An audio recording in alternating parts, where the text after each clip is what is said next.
Hello friends, welcome है आप सभी का आपके इस कृष्णा आर्ट्स एजुकेशन चैनल में, जो केवल और केवल बोर्ड एग्जाम की तैयारी करवाने के लिए बनी है। इसलिए इस चैनल को आपने अभी तक सब्सक्राइब नहीं किया तो इस चैनल को सब्सक्राइब कर दें और साइड के बेल नोटिफिकेशन को भी जरूर प्रेस कर दें, ताकि हमारी वीडियो का लेटेस्ट नोटिफिकेशन आप तक सबसे पहले पहुंच सके। और अगर आपको इस चैनल से रिलेटेड क्लास 11 के नोट्स और PDF चाहिए तो आप टेलीग्राम चैनल को ज्वाइन कर लें। टेलीग्राम चैनल का लिंक डिस्क्रिप्शन में भी दिया हुआ है और आप टेलीग्राम एप्लीकेशन में कृष्णा आर्ट्स एजुकेशन 12th को सर्च करके भी ज्वाइन हो सकते हैं। तो चलिए आज के इस वीडियो में आगे की ओर बढ़ते हैं।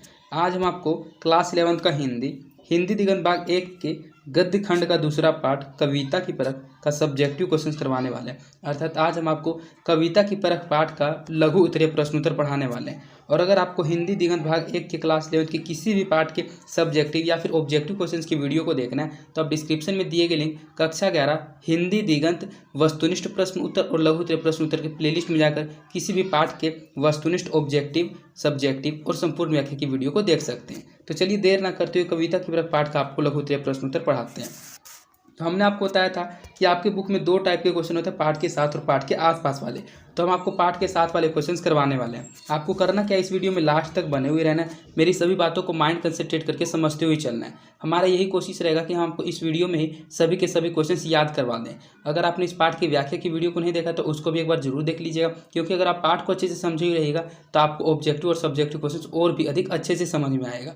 तो पहले आप इस वीडियो को अच्छे से देख लीजिए। हमारा पहला क्वेश्चन है कि कविता के क्या उद्देश्य हैं। तो कविता से तात्पर्य है, इस पाठ का नाम ही कविता की परख और इसके जो लेखक हैं वे आचार्य रामचंद्र शुक्ल हैं।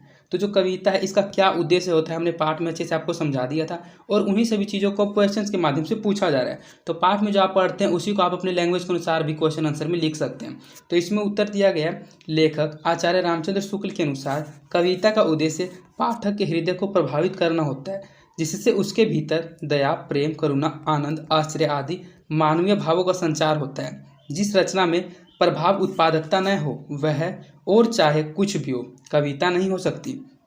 कविता का जो मुख्य उद्देश्य होता है हमने आपको पाठ में बताया था। सबसे पहले आपको यह जान लेना जरूरी है कि इस पाठ के लेखक हैं आचार्य रामचंद्र शुक्ल और उनके अनुसार यह जो कविता की परख पाठ है उसके अनुसार जो कविता का उद्देश्य होता है वह जो पढ़ने वाला होता है पाठक, उसके हृदय को प्रभावित करना होता है। अगर आप कविता को पढ़ रहे हैं और आपके मन के भीतर किसी भी दया, प्रेम, करुणा, आश्चर्य आदि मानवीय किसी भी प्रकार के भाव का संचार नहीं होता है, जिस रचना में प्रभाव उत्पादकता न होता है, वह चाहे ना है कुछ भी ना हो कविता नहीं हो सकती। कविता का मुख्य उद्देश्य यही होता है कि कविता को पढ़ने से जो पाठक होता है, जो कविता को पढ़ने वाला होता है, उसके मन में किसी भी प्रकार के मानवीय भावों का संचार होना चाहिए। और अगर आप जिस गद्य को पढ़ रहे हैं और उस पद को पढ़ने से, उस रचना को पढ़ने से आपके मन में किसी भी प्रकार के भाव का संचार न हो तो उसको कविता नहीं कहा जा सकता है। तो यही कविता का उद्देश्य होता है कि मानवीय भावों के संचार को उत्पन्न कर सके। इसके बाद हमारा नेक्स्ट क्वेश्चन है, कल्पना किसे कहते हैं। एक कवि के लिए कल्पना का क्या महत्व है। आचार्य रामचंद्र शुक्ल को जिस मानसिक शक्ति के सहारे कवि कविता में भाव उद्दीपन हेतु तथा संबंधी रूप एवं व्यापार की योजना करते हैं तथा पाठक उसे अपने मन में ग्रहण करते हैं, उसे कल्पना कहते हैं। अगर हम आपको इसको सरल भाषा में बताएं तो जब आप कविता को पढ़ रहे हैं तो कविता में पढ़ते वक्त जिस चीज़ को आप पढ़ रहे हैं उसके बारे में आपके मन में एक भाव का संचार हो और भावों के जरिए आपके मन में एक कल्पना जागृत हो, उसी को कल्पना कहा जाता है। जैसे कि आप किसी कविता में पढ़ रहे हैं किसी फ्रूट के बारे में, जैसे कि आम के बारे में, तो सबसे पहले आपके मन में उसका इमेज बनना चाहिए आम का, और आम से रिलेटेड आपके मन में कि अन्य प्रकार की कल्पनाएं बननी चाहिए, इमेजिनेशन बननी चाहिए, तो उसी को कल्पना कहा जाता है। तो एक कवि के लिए कल्पना का क्या महत्व होता है यह पूछा जा रहा है इसमें। तो एक कवि के लिए कल्पना का अत्यधिक महत्व है। बिना कल्पना शक्ति के कोई व्यक्ति कवि नहीं हो सकता, क्योंकि कल्पना के बल पर ही कवि रूप, व्यापार आदि की चित्रवित योजना करता है। उसके अभाव में कविता का प्रभाव उत्पादकता नहीं आ सकती, जो कवि का लक्ष्य होता है। अतएव एक कवि के लिए कल्पना अत्यंत महत्वपूर्ण है। अर्थात जिस कवि के लेख से हम लोगों के मन में कल्पना न जागृत हो तो उसके पढ़ने से हम लोगों के मन में सबसे पहले कुछ मानवीय भावों का संचार नहीं होगा। इसीलिए कल्पना कवि के लिए एक अत्यंत महत्वपूर्ण चीज़ है। तो पूछा इसमें यही जा रहा था कि कल्पना किसे कहते हैं और एक कवि के लिए कल्पना का क्या महत्व है। तो कल्पना किसे कहते हैं आप समझ गए हैं कि आचार्य रामचंद्र शुक्ल को जिस मानसिक शक्ति के सहारे कवि कविता में भाव उद्दीपन हेतु तत्संबंधी रूप एवं व्यापार की योजना करते हैं तथा पाठक उसे अपने मन में ग्रहण करते हैं, उसे ही कल्पना कहते हैं। एक कवि के लिए कल्पना का अत्यधिक महत्व है। बिना कल्पना शक्ति के कोई व्यक्ति कवि नहीं हो सकता, क्योंकि कल्पना के बल पर ही कवि रूप, व्यापारित आदि की चित्रवत योजना करता है। उसके अभाव में कविता में प्रभाव उत्पादकता नहीं आ सकती, जो कवि का लक्ष्य होता है। अतएव एक कवि के लिए जो कल्पना होती है वह अत्यंत महत्वपूर्ण होती है।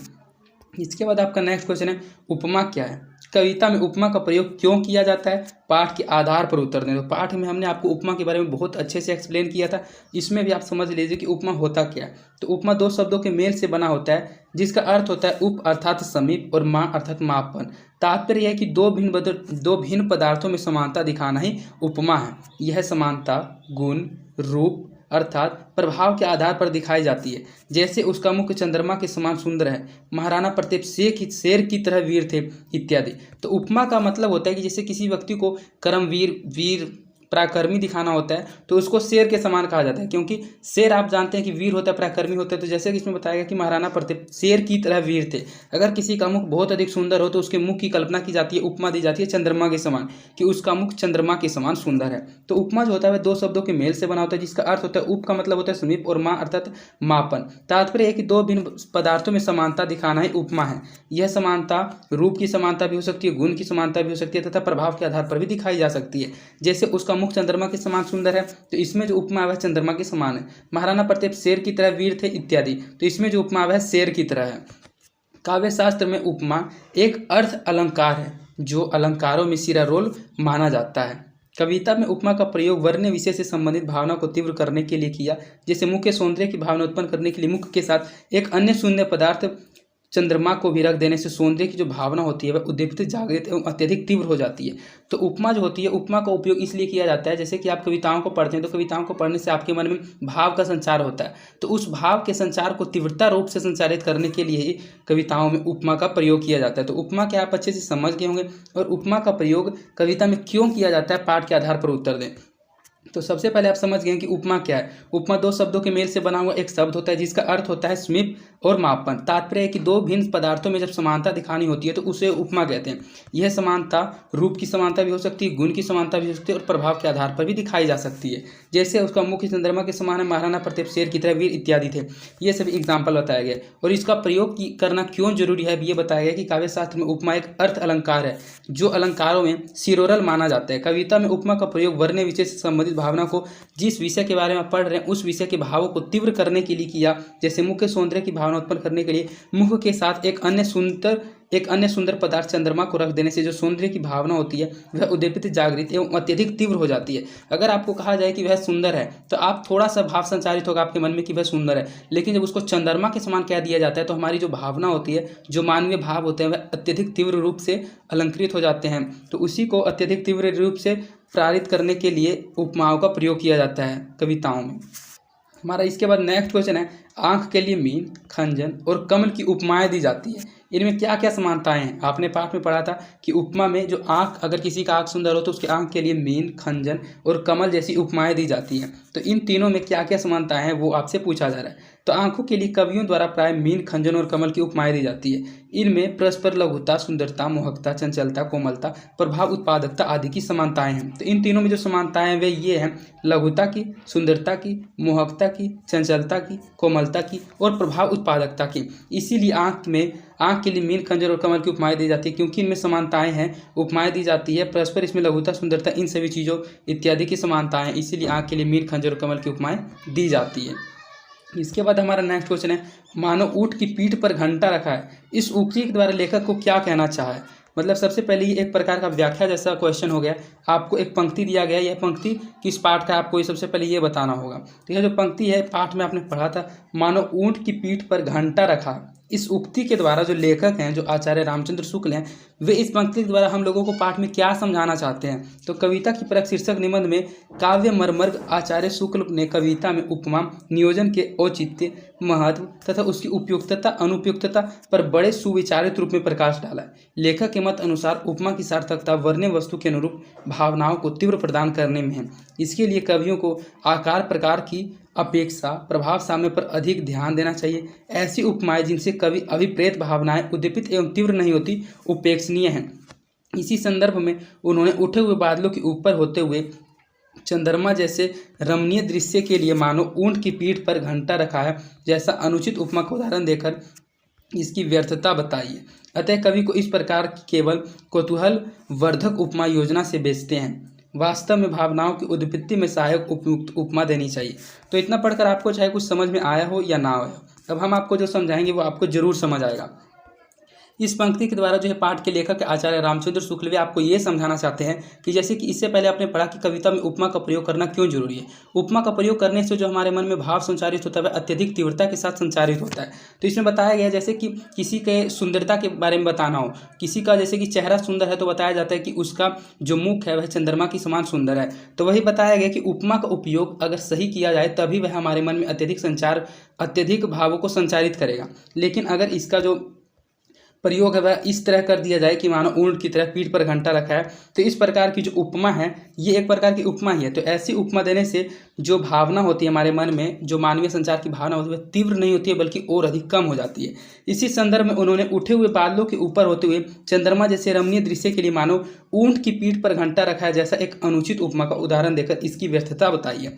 मतलब पाठ में उन्होंने बताया था कि उपमा कौन से उपमा अनुचित है और कौन से उपमा उचित है। तो उन्होंने उदाहरण देते हुए इस पंक्ति को कहा था कि इस प्रकार की उपमा का अगर आप प्रयोग करते हैं तो यह बिल्कुल ही अनुचित उपमा है और यह बिल्कुल ही व्यर्थ बताई गई है। अतः कवि को इस प्रकार की केवल कौतूहल वर्धक उपमा योजना से बचते हुए वास्तव में भावनाओं की उत्पत्ति में सहायक उपयुक्त उपमा देनी चाहिए। तो ये जो उपमा है, ये जो पंक्ति है, इस पंक्ति के द्वारा वे बताते हैं कि आपको ऐसी उपमा देनी चाहिए जिस उपमा सबसे पहले वह उपमा उचित होनी चाहिए और उस उपमा के पढ़ने के साथ साथ हमारे कविता में जो मानवीय भाव होते हैं उन मानवीय भावों का भी संचार होना चाहिए। तो इन्हीं पंक्ति द्वारा लेखक हम लोगों को सिर्फ यही समझाना चाहते हैं कि कौन सा उपमा उचित है और कौन सा उपमा अनुचित है, किसका उपयोग कहाँ करना चाहिए, किसका उपयोग कहाँ नहीं करना चाहिए। इसके बाद हमारा नेक्स्ट क्वेश्चन है, आपने इसको पाठ में पढ़ा होगा, अगर आपको पाठ में इसको अच्छे से समझ नहीं पाए होंगे इस पंक्ति को तो आप इस क्वेश्चन में समझ लीजिए। आपने पाठ में एक पंक्ति को पढ़ा था, जो जन तेउ बन बंधु बिछोहु पिता वचन मन तेहक नहीं ओहु। इस उदाहरण के द्वारा जो लेखक है उन्होंने क्या कहना चाहा है, तो ये पंक्ति उदाहरण के रूप में पाठ में आपने पढ़ा था कविता की परख पाठ में। इस पाठ को दर्शाया गया था राम जी के द्वारा, जो जन तेउ बन बंधु बिछोहु पिता वचन मन तेहक नहीं ओहु। इस उदाहरण के द्वारा लेखक हम लोगों को बताना चाहते हैं कि हिंदी के सर्वश्रेष्ठ समीक्षक आचार्य रामचंद्र शुक्ल का स्पष्ट मत है कि एक सच्चा कवि मानव मन का पारखी होता है। उसे यह पूरा अनुभव रहता है कि स्थिति विशेष मनुष्य कैसा कथन करता है। इसी संदर्भ में उन्होंने अपने आदर्श कवि गोस्वामी तुलसीदास की उपयुक्त चौपाई का उद्धृत किया है। यह बहुत लक्ष्मण को शक्तिवान लगने पर राम के शोक संतप्त हृदय का सहज उद्धार है, जिसकी भूरी भूरी प्रशंसा करनी चाहिए। तो जैसा कि हमने आपको पाठ में बताया था कि जब रामायण का युद्ध होता है तो उस युद्ध में जो राम का भाई होता है लक्ष्मण, वनवास के समय राम और लक्ष्मण दोनों साथ जाते हैं, उसके बाद उनके साथ सीता भी जाती है। तो जब लक्ष्मण होता है उस लक्ष्मण को उस युद्ध में शक्ति बाण लग जाता है, तो उस शक्ति बाण के लगने पर ये राम के शोक संतप्त अर्थात वे शोक को व्यक्तित करते हुए इस पंक्ति को बोलते हैं, जिसकी बुरी बुरी प्रशंसा करनी चाहिए। इसके विपरीत पितृवचन के परिप्रेक्ष्य में राम के चरित्र में दोषारोपण करना दरअसल अपनी हृदयहीनता और भावना शून्यता को प्रदर्शित करना है। अर्थात अगर आप इस पंक्ति को पढ़कर इसके व्याख्या को नहीं समझ पाएगा तो आपको लगेगा यह जो पंक्ति है यह पितृवचन के परिप्रेक्ष्य में राम के चरित्र में दोषारोपण करना है, लेकिन दरअसल इसकी हृदयहीनता और भावना शून्यता को प्रदर्शित करना है। इस पंक्ति के द्वारा जो राम है वे दर्शा रहे हैं कि मेरे भाई लक्ष्मण को शक्ति बाण लगा है और इस पंक्ति के जरिए बाण लगने पर वह अपने शोक को, अपने दुख को व्यक्त करते हैं राम।